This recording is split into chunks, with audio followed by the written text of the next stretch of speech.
Here are 6 tips to manage your PCOS. But first, let's talk a little bit about what could be causing the PCOS as that's related to circadian biology. So a lot of people don't make that link between your circadian rhythms and the normal functioning of your hormonal system and how that could be related as a causative factor to your PCOS.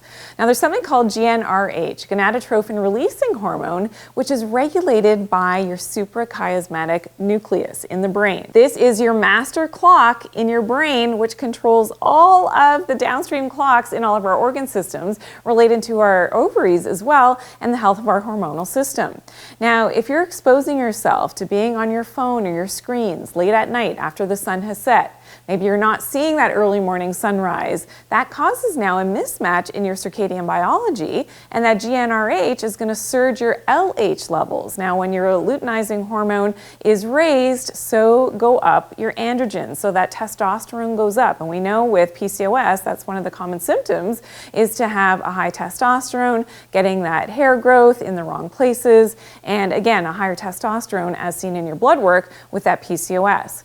That GnRH will also suppress your FSH levels, and now you have less follicular growth in your ovaries, and that can be one of the symptoms now is infertility related to that PCOS.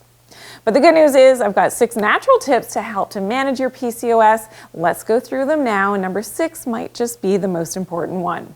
Okay, tip number 1. Of course, you have to follow Mother Nature's prescription. So getting outside under natural sunlight, getting grounded, really important to set your circadian biology in tune with nature. And that will go a long way to help with your polycystic ovaries.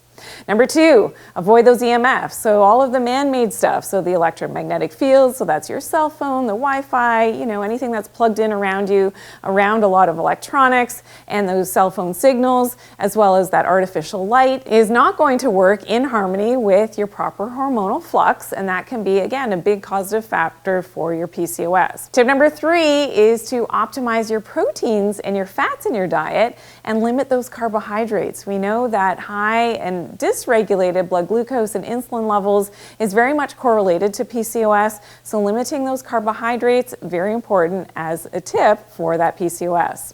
Okay, tip number 4 is to fix your leptin resistance. So this goes without saying, of course, to fix those blood glucose levels dietarily, watching the carbs, but eating more mineral-rich foods, seeing that sunrise, not eating after dark, getting enough natural sunlight exposure, all very important to help to fix that leptin signaling. Okay, tip number 5 for PCOS is to eat foods that your liver loves. We know, of course, that our liver processes our hormones, and we want to eat foods that help to support proper liver function. Some of those would be steak, butter. Yeah, your liver actually loves those foods. Green, bitter, leafy vegetables as well. Great for your liver. Something like turmeric, curcumin is fantastic as well. And a high concentration of this might be supplemented in a great turmeric supplement, just making sure that it doesn't have any toxic heavy metals in there, and making sure, I like one personally that doesn't have the black pepper. I like one that has quercetin within it to help with that proper absorption of those active curcuminoids from the turmeric.